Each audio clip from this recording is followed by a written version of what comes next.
Okay, so last week we took a look at all of the network objects that are required to run dynamic traffic assignment. So we looked at setting up all the nodes, the zones, the parking lots, matrices, turns, and edges. And now today we're going to take a look at more of the principles behind DTA and go through the parameter setup in detail. And a lot of this is going to involve looking at how both the path search and the path choice process occur, how the model can reach convergence and kind of talk about what convergence is. And then we're also going to take a look at how we can perform matrix correction if you need to edit any matrix demand values, maybe based on some count data that you have. So after the network has been set up for DTA and we have all of the objects in place, there will initially be no paths nor any network assessments. So the very first simulation that is run is going to create an initial path set, and that's going to always be based on the shortest distance between each zone. And so all vehicles in the simulation at this point, for the very first simulation run, are just going to use this shortest path set. This simulation will then generate a set of cost and path files. The costs themselves are not just financial costs for the vehicles, but it also includes other items, so like travel time and travel distance across all of the edges and turns in the network. These cost and path files are then used by vehicles in the next simulation, and they'll use this information to make updated decisions about what path to use for the next simulation. And then from here, we'll get another new set of costs and additional paths, which will then feed into the next simulation. And so this process kind of repeats and repeats until a stable state has been reached. And then once we have that stable state and we have reached convergence, at that point we can then turn off dynamic assignment and then run the simulation as we normally would. So this is kind of the steps that occur as dynamic assignment is running. So we're going to take a look at all of the parameter setup that's involved to get this set up and running. So as part of all of the related parameters, we're going to take a look at some of the file settings that we need to set up. We're going to look at how the travel cost is defined and how both the path search and the path choice process occurs. And then we're going to also look at conditions for reaching convergence, and finally an option for route guidance. And the very first thing we're going to do is take a look at the file settings. So all of these parameters for DTA can be found under the traffic menu. And under here, you can just go to dynamic assignment and then parameters. And when you're selecting this option, it's going to open up this parameter window on the right. And that kind of has all those different tabs laid out at the top. So within the File tab, you can turn dynamic assignment on by selecting this matrices option. And in here, this will allow you to set up different matrices and kind of tie those to a specific vehicle composition. And this option allows you to have multiple matrices if you have different vehicle types. Maybe you have a private car matrix or a heavy vehicle matrix. And this will also allow you to add matrices if you have those set up for different time intervals. When you initially open up this window, this matrices option will be blank, but you can just right-click in here and then you can click Add. And then from here, you can select that matrix value from a drop-down as well as that vehicle composition value.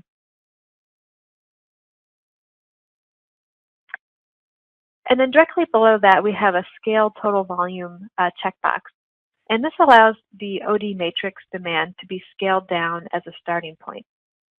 So what can happen in the very first iterations of the simulation, there's really only a very limited path set available for each of those origin-destination pairs.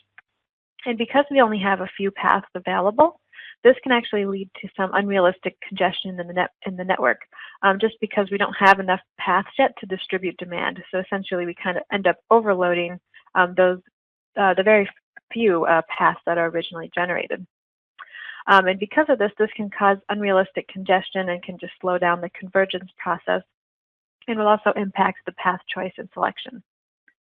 So in order to kind of prevent this unrealistic congestion, this OD demand can really just be scaled down to begin with to help allow that initial path set to be built up before any congestion occurs. So in this case, we have this set to 50%.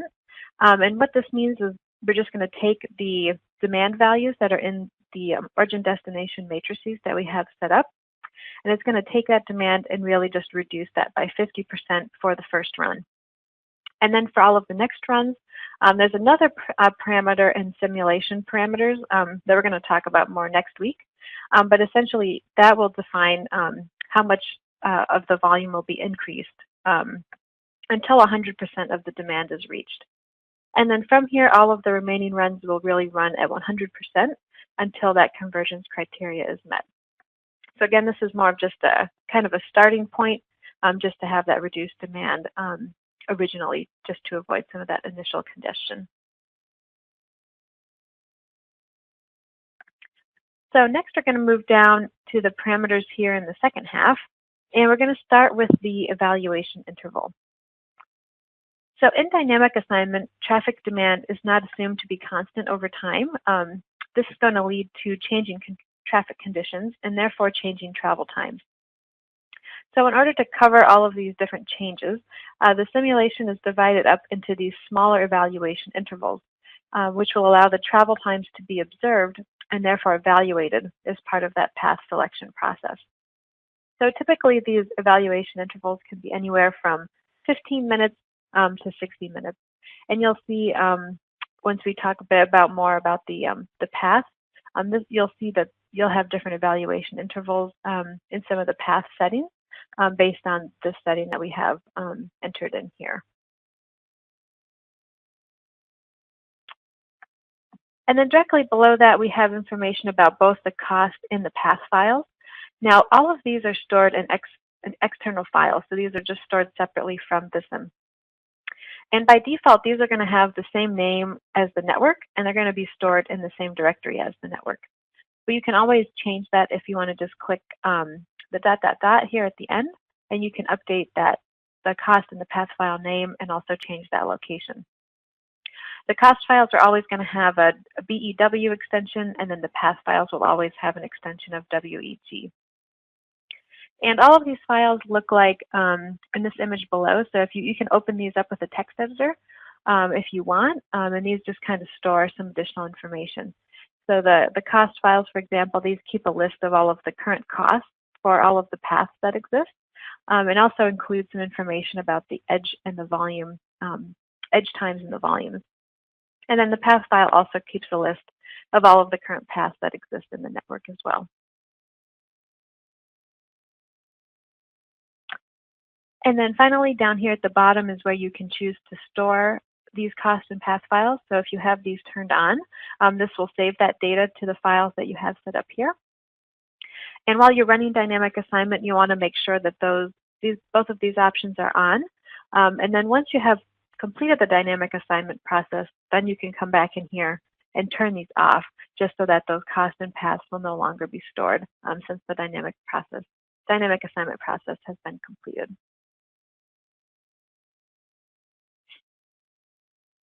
Okay, so the next tab that we're going to talk about is about the path cost. So we're going to go into a bit more detail about how those are actually calculated, and then how the travel times are used within this calculation. So the cost function that the vehicles use to determine the different paths is not just a financial cost, but it also takes into account other information like the path travel time based on the measured travel time in the simulation. It also takes into account the travel distance between the origin-destination pair, as well as the financial cost or any other surcharge that's been defined within the network. So each of these factors is weighted by a particular amount, and all of this weighting is done within the vehicle type itself. So if you open up that vehicle type list and then you edit any of these particular vehicle types, you can go into the Special tab, and there's a few other options in here for dynamic assignment. So if you click the first one here, it says Cost Coefficients. This will allow you to change the coefficients that are used within this cost function. And what this will really allow you to do is allow you to have the vehicle types have specific factors. So that way you can have different vehicle types maybe value different aspects more than others. For example, you may have private vehicles, and you may want to place maybe more weight on travel time over financial cost for any of those.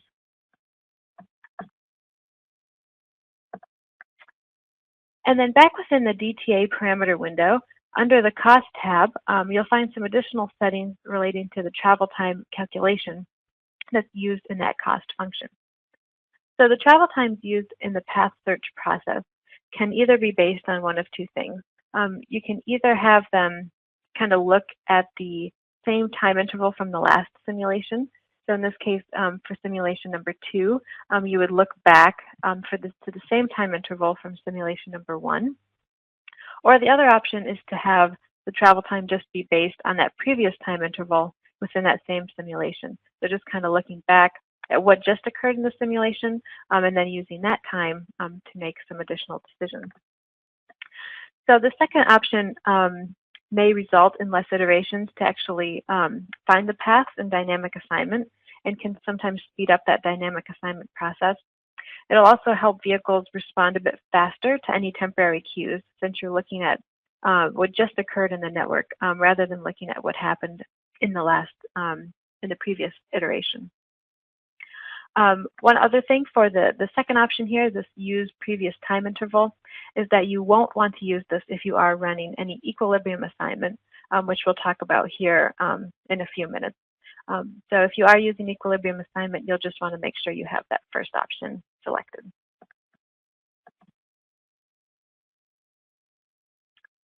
So the travel time calculations that are used within that path cost equation that we just talked about, those can either be based on one of two things as well. This can be based either on the sum of the edge travel time or on the measured path travel time. So the edge sum is basically going to take a look at all of the edges that are included between an origin and destination pair, and it's going to average the travel time on each of those edges together. And this may include travel times from vehicles using different paths. So in this example here, we're taking a look at vehicles traveling from zone A to zone B. And in this case, we can see that we've got the first edge here, which is 10 minutes, this middle edge here, which is 20 minutes, and then the final edge here being 10 minutes. So in this case, if we're using that sum of edge travel times, we're going to end up with a sum of 40 minutes between A and B. But one thing to note here is that because we're just using the sum of these edges, is that this does include travel times for other vehicles. So you can see here, like for vehicles traveling from D to B, those vehicles are also going to travel on both of these two edges. And then even vehicles traveling from D to C are going to share this middle edge. So that's just one thing to keep in mind when you're using that sum of edge travel time, is that it may include those other vehicles that are using different paths as a part of that. So on the other hand, we have the measured path travel time, and this really uses the travel times for a specific path and only vehicles that use that path. So in this case, if we're only looking at vehicles maybe going from A to B, in this case, maybe that path travel time here is 35 minutes compared to that edge travel time, which added up to be 40 minutes. And the second option here, the measured path travel times, can provide more realistic results, especially if you have links with multiple lanes, or if you have maybe an overloaded network that has high level of congestion. So in this example, maybe again, those drivers going from zone A to B, they might know that they need to stay in the rightmost lane and maybe experience less delay on average than other vehicles maybe kind of weaving. So maybe these vehicles traveling from B, maybe these vehicles then have to kind of weave over to travel and continue on their way to B. So maybe with those multiple link situations where those drivers maybe have a bit more experience and kind of know to stay in the proper lane. And this can lead to sometimes those travel times being a bit different than the sum of those edge travel times that we just talked about.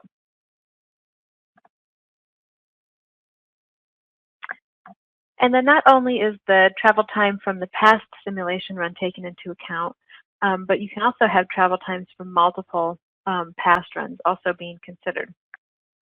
So the final section here kind of allows for the setting of the smoothing method that's used to calculate the travel times from these past iterations. Again, here we have two different options that we can choose from.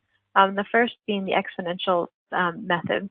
And essentially this allows maybe those more distant measurements to have some less importance compared to some of the recent iterations.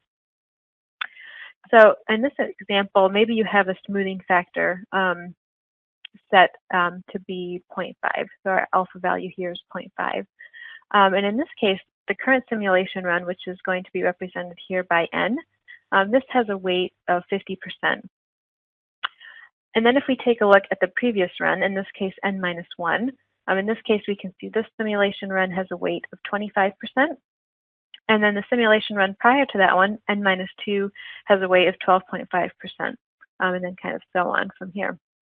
So with the smoothing factor, you can just kind of see that the closer the simulation run is, has a little bit more weight and more influence, whereas the further out we go, those simulations begin to have less influence on this travel time that's going to be used.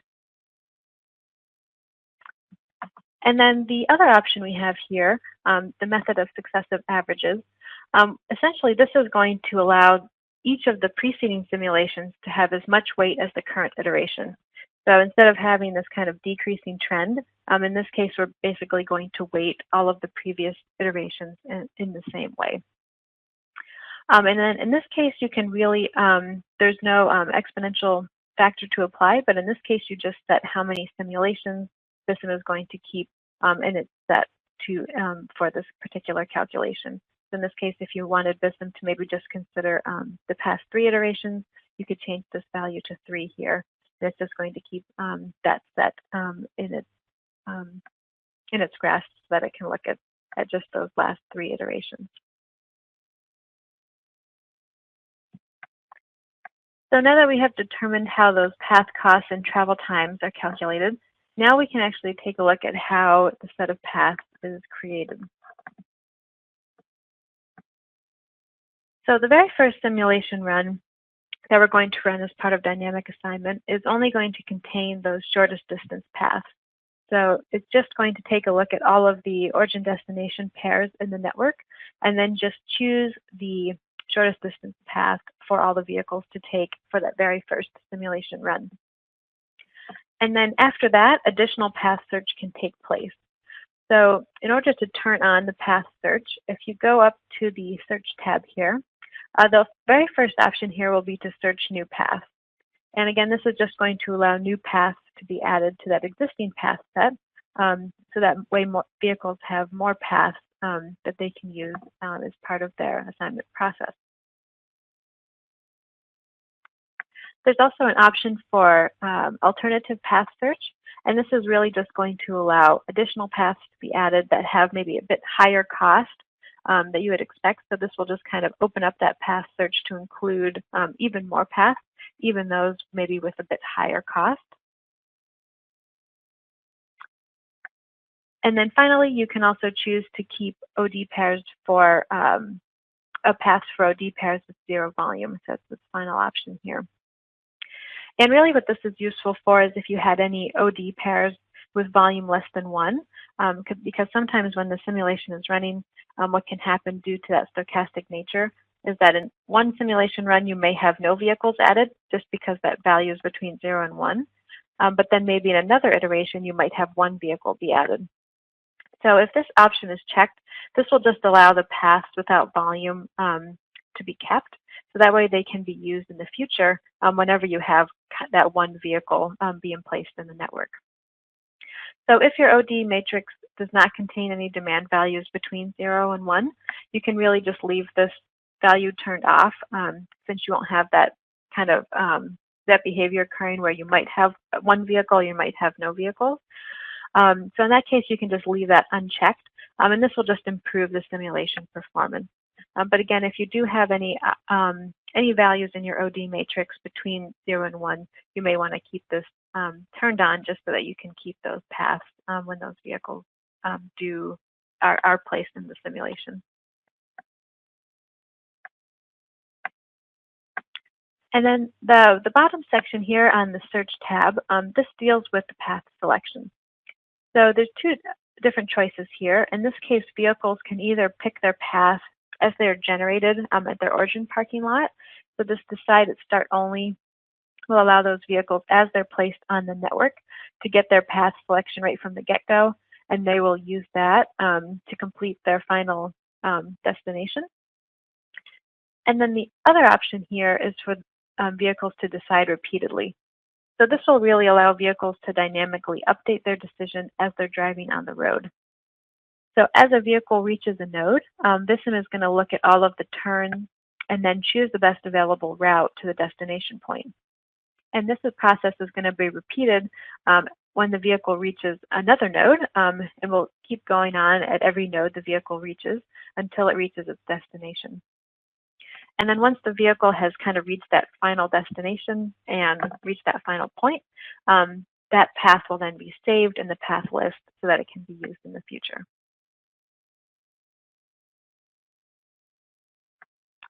All right, so now that we have kind of searched for different paths, now we need to look at how vehicles choose what path to take. And as a part of the path choice process, vehicles kind of need to determine two things. So they not only need to determine what path to take, but they also need to determine what destination parking lot to travel to if there are multiple options. So in this case here, we've got vehicles traveling from zone 1 up at the top down to zone 2 down at the bottom. And in this case, you'll see that zone 2 has two different destination parking lots available. So vehicles will need to first pick one of these destination parking lots, and then from here, they can choose what path they want to take to get to that destination parking lot. So vehicles decide which parking lot to travel to based on a logit model that uses this utility function shown here. So the vehicles are going to take into account quite a bit of information from the parking lot. So they're going to look at the price of parking, so how much it actually costs to park at that particular lot, the attraction setting that's on the parking lot, the distance the parking lot is from the actual destination zone. So this would be something like if once you have kind of parked your car, how far is it to actually get to your destination, like maybe that walking distance that you would take to get from your parking lot to your kind of final destination. Also the travel cost. Again, this is going to include not only that financial cost, but also the travel time and the distance. And then also how much free space is available in that current parking lot. So again, this utility function also has some weighted factors. Again, these are also set on the vehicle type, in this case under the destination parking lot selection window. So in here, this allows vehicles to kind of value different aspects of the parking lots. For example, in this case, a taxi may put more weight on the distance from the parking lot to the destination zone. I'm kind of looking at this middle factor here. Whereas a private car may place more weight maybe on that actual price of parking rather than the distance they'll have to walk to kind of get to that final destination. So within those vehicle types, that's where you can further define each of these kind of weighted parameters that are used within this particular utility function.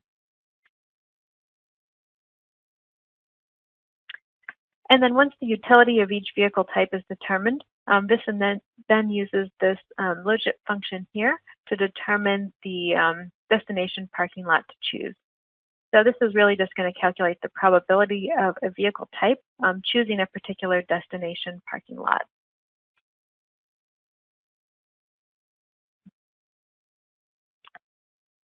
And this particular value here, the value k here, is going to represent the scaling factor and kind of determines the sensitivity of this function. So the larger the value of k is, the more vehicles will prefer the parking lot with the highest utility. So here we have kind of an example of this. So we've got three different parking lots here. We've got R1, R2, and then R3. And each of these have different utility values. And as you can see down here, we've got kind of our K factor. And as this K value increases, vehicles are going to have a higher probability of choosing the parking lots with the higher utility.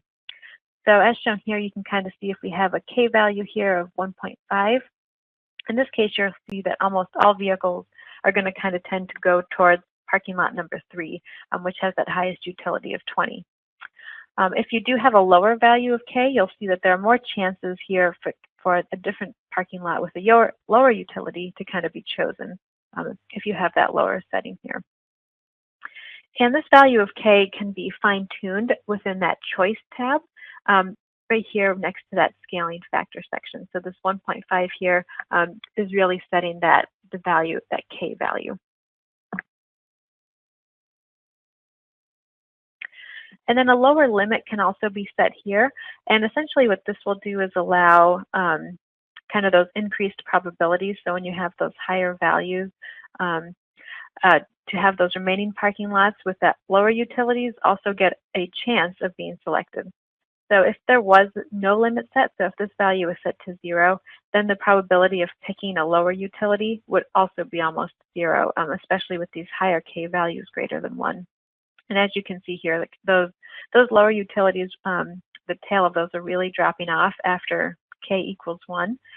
So having that lower limit set just allows kind of those lower utilities a chance to be selected.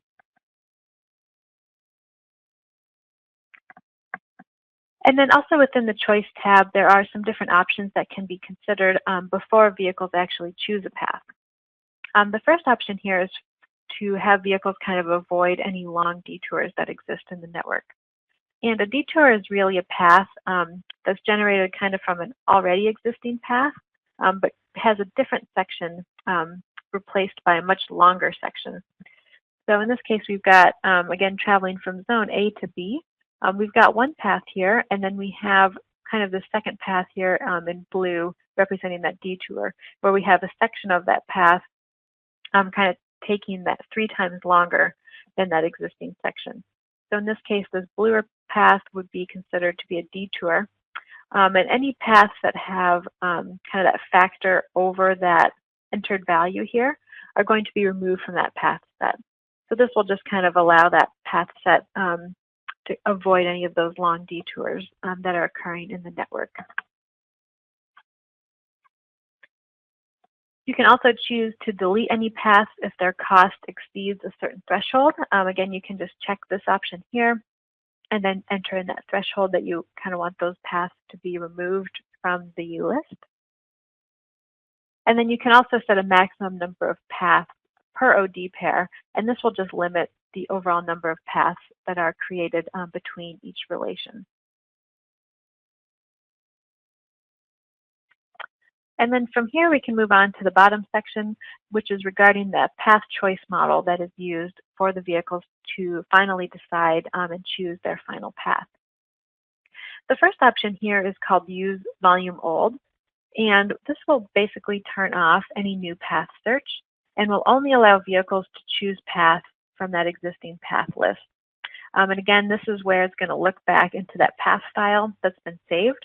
You can also open up the paths within Vissim as well, and you can see the path information within the path list.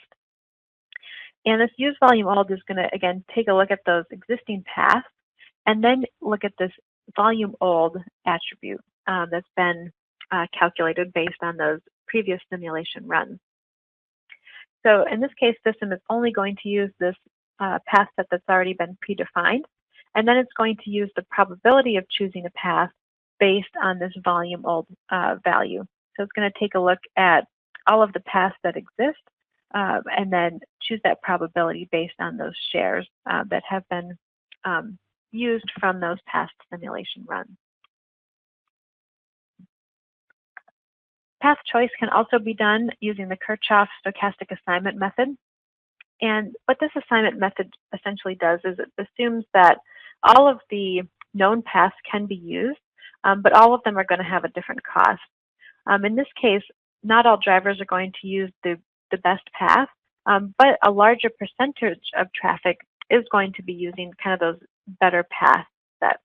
So this kind of pushes more vehicles to the kind of better paths in the network, whereas it's not going to like kind of equally distribute them over all of the different paths, but more kind of push vehicles towards those better paths.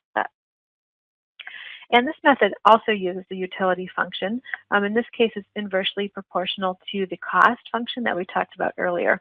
Again, that cost is based on the vehicle travel time, the travel distance, and also the financial cost of a path. And then the probability that a vehicle will use a particular path is based on this probability function here. Again, using another logit function with a sensitivity exponent, in this case also represented by K. And in this case, higher values of K are going to result in more weight being placed on that best route with the highest utility. So as shown here in the graph, you can kind of see as the K value increases, in this case, we're going to have more vehicles kind of favoring path number 1 here, which has that highest utility value of 4. And here's another example using the Kirchhoff assignment. So in this case, we've got, again, vehicles going from A to B, and we've got about 1,000 vehicles. In this case, we've got 2 different paths. The first one having a cost of 25, and then path 2 having double the cost at 50. And as the exponent increases, you can see down here, we're going from 1 to 4. You can see that more vehicles are going to tend to favor path number 1 instead of path number 2. And that's just because path number 1 in this case has that lower cost, and therefore it's going to have the higher utility. And you can see as we increase that, at the beginning we kind of had double the vehicles going to path 1. But then you can see as we keep going down with higher exponents that we get more and more vehicles kind of shifted over to path number 1. And this value of K can be edited and adjusted within this choice tab. And this will just allow you again to place more or less weight kind of on the better paths that are set up in the network.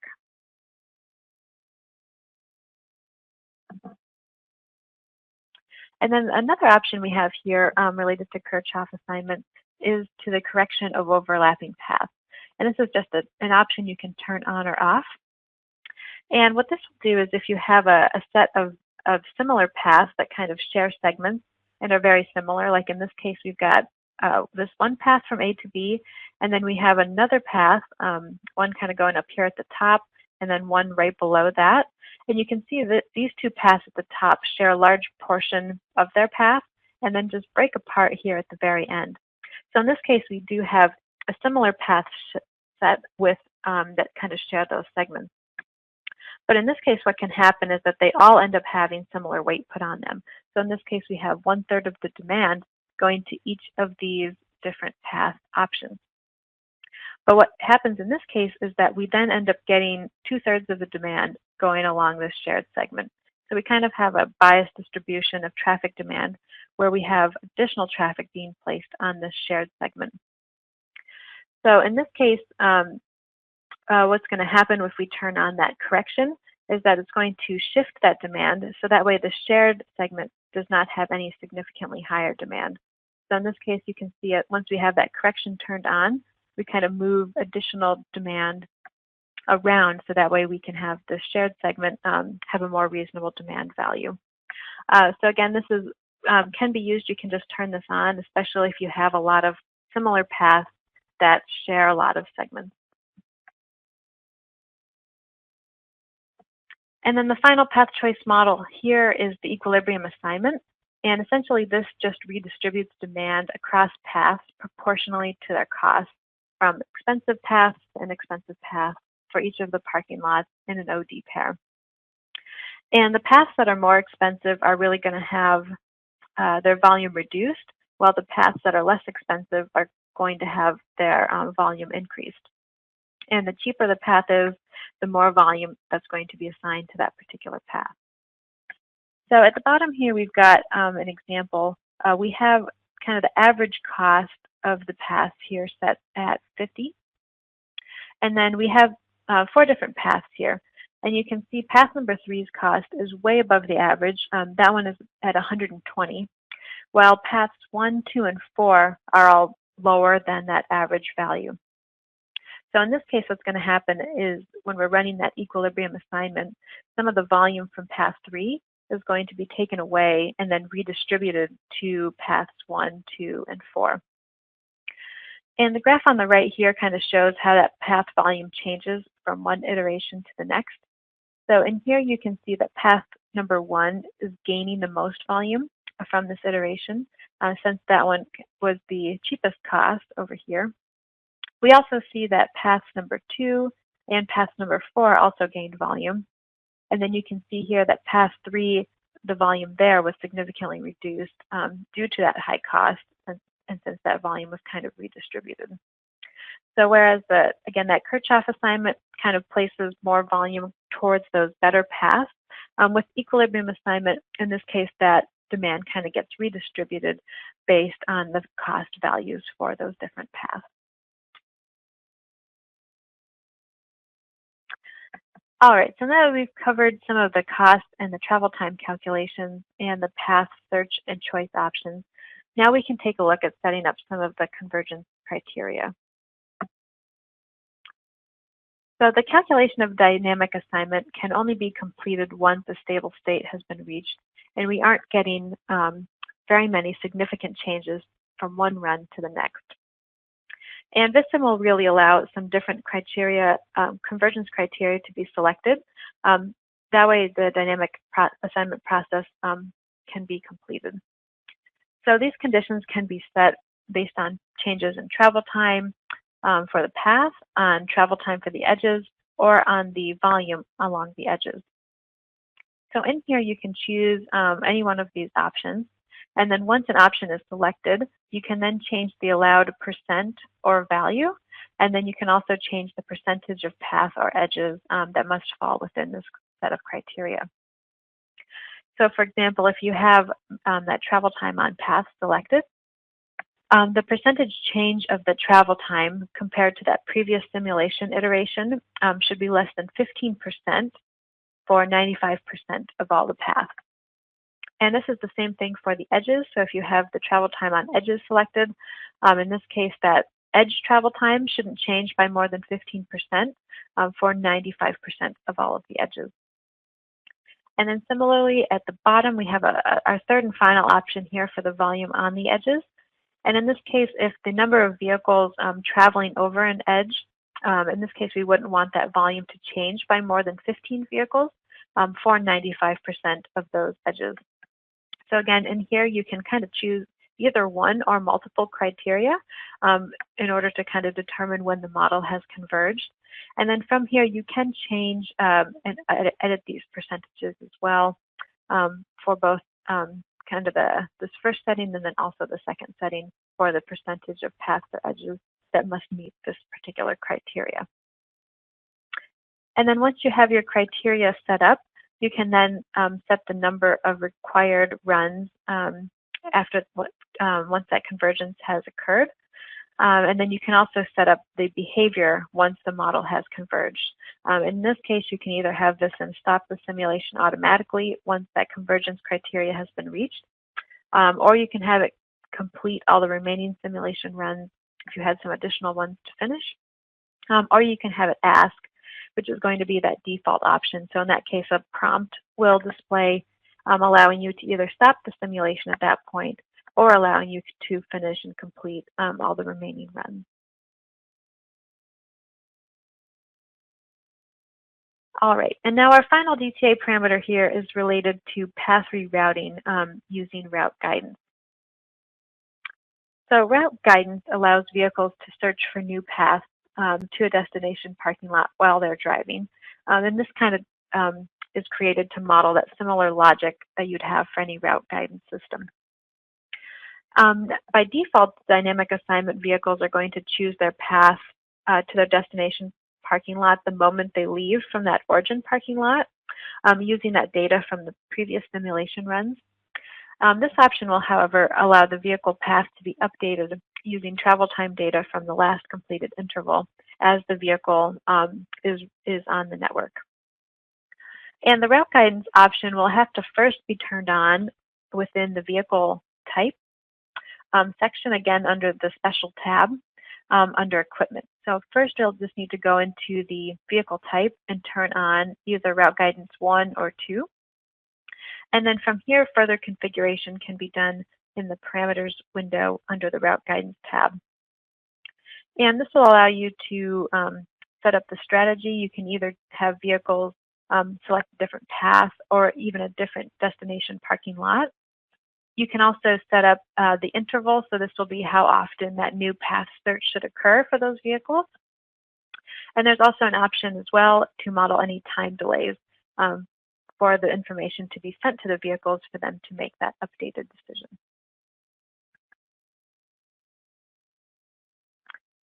All right, so that main section kind of wraps up all of the different parameter settings for dynamic traffic assignment. And next, we're going to turn our attention to our final topic here, which involves matrix correction. So if you are using an OD matrix, but you also have some turn count data on the kind of link level, and you want to use that to fine-tune the matrix values, there is a matrix correction procedure that you can run within Vissim itself. And this procedure will really take that origin destination demand and then adjust it based on those link count data values. And in this case, Vissim is always going to use the least squares method when performing this correction. And this does require the initial origin destination matrix to have at least realistic values to use for a starting point. And you can also run this process if you have multiple vehicle classes. Maybe you have, again, an OD matrix for private vehicles and one for heavy vehicles. So this process, you can run it on each of those matrices if you have different count values and you want to fine-tune each of those separately.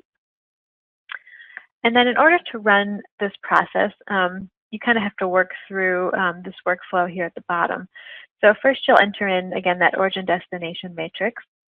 And then you'll also put in the link data within an attribute on the links itself. And there is an attribute that already exists for this purpose called counted data. And we'll take a look at that in more detail next. And then from here, you'll need to run DTA to create that path file. And then once you have that path file created, you can then run this matrix correction procedure to update those matrix values. And one important note here is that when you do run this correction procedure, it is going to overwrite the matrix data completely. So in this case, you'll probably want to just take a copy of your initial matrix and just save that as a backup. And then you'll have that on hand in case you ever need to go back to that initial matrix value. And then from here, you can then rerun DTA, and then you can see kind of how those new volumes look and how those compare to those link count values. And then from here, if you wanted to, you can, again, run the matrix correction procedure again, and you can kind of keep going through this process until those volumes closely match that count data at the selected locations. All right, so since we already talked about adding matrices last week, we're kind of going to skip ahead to adding in that link data for that counted attribute. So this is most easily done by opening up that linked list, and then you can add attributes by clicking that wrench icon. And in this case, the counted data attributes, if you just go down a few, it's going to be up near the top, but this attribute already exists for vehicles that you can use. And note here that you'll also have different counted data attributes for each of the different vehicle classes that exist in the network in case you do want to fine-tune those separate OD matrices. So in here, you can just double-click on any of these that you want to add the count values for, and that's going to go ahead and add it here as a new column. And then from here, you can just select the links in the network, and then you can enter in the corresponding count value in here. And then once you have those count values in place and you have your origin destination matrix with the demand values added, then you can start to run DTA to get some of those path files generated. And next week, we're going to talk a lot in more detail about how to go about running DTA and how to look at some of the results. So we'll go through that in much more detail next time. But then once you have that, the DTA kind of run, from here, you can then run that matrix correction procedure. And in order to open up this procedure window, you'll just go back to the traffic tab and then click on dynamic assignment and then choose matrix correction. And that's going to open up this window here on the right-hand side. And within this window, you can then select the matrix that you want to correct. Again, this is going to overwrite those current matrix values, so you may want to just make a backup copy somewhere of this initial matrix value set. And then from here, you can press the plus button to add in the link count attribute. In this case, we're going to be adding in the counted data for the cars, so you can just select that from the list here. And then once you have that added, you can then choose the plus button down at the bottom to add in the volume information.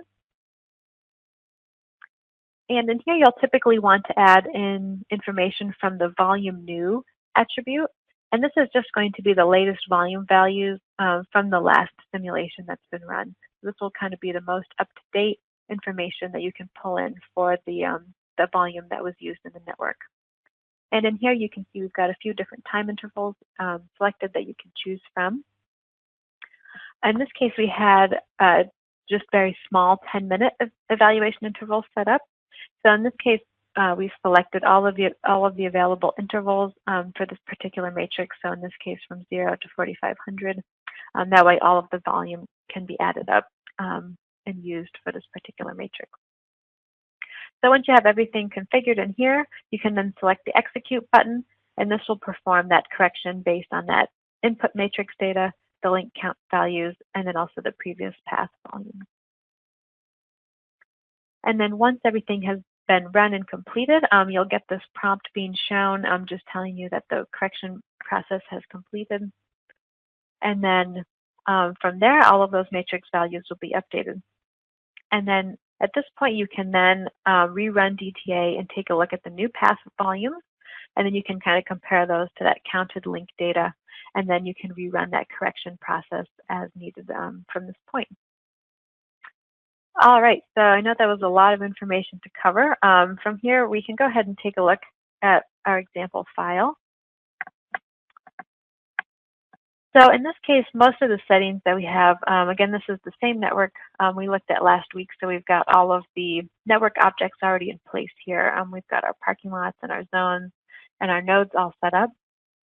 And then in this case, we can go back to the traffic dynamic assignment menu and click on parameters. In here, we just have that single matrix set up. So in this case, we'll just choose that one option here to use for dynamic assignment, and we'll have that matrices option checked. Again, if you did have any other matrices, you can just right-click in here, and you can click Add to add in additional ones. You can also click the Add button, and this will actually add a new matrix for you. And it'll also open it up down here at the bottom, so you can just enter in those values. And you can also choose to add in a different vehicle composition. So maybe if you had one of these matrices for your private cars, you could select a private car composition. And then if you had one for heavy trucks, you could select a heavy truck composition here. Again, in this case, we're also going to choose to scale down that initial volume just so that we won't have any initial congestion in the network as we're building up that path set.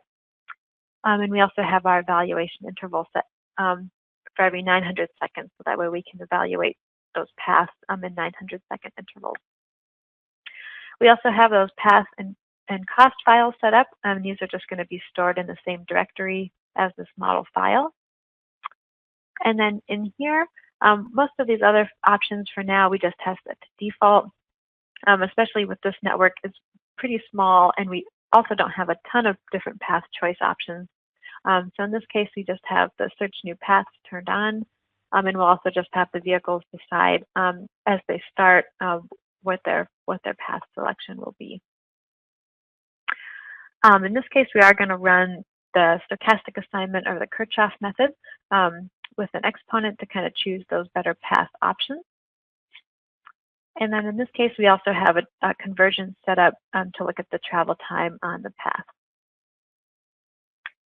So from here, we have not run dynamic assignment yet. So if we do press the play button, let me go ahead and remove that new matrix first that I put in here. Okay, so that didn't save.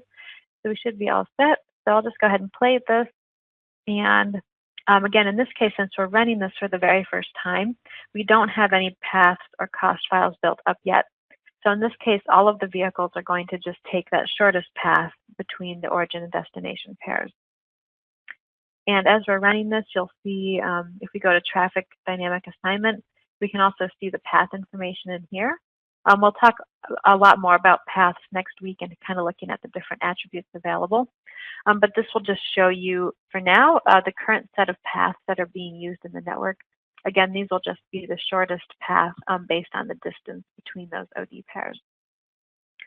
And as the simulation is running, once we kind of get that first run done, I'll speed this up here. But essentially, once this is completed, it's going to save off both those cost and path files. And then from here, those cost and path files can then be used in the next iteration for vehicles to search for new paths and then to change their path choice selection process, again, based on that travel time data that's being stored in these files. So now that we've got that first run done, you can see here we've got a path and a cost file. And again, this is going to be used in the next simulation run. And next week, we're going to talk a lot more about running DTA and then how you can check some of these objects for convergence and kind of see, do some additional fine tuning in the model. So we'll get into that a lot more detail next week.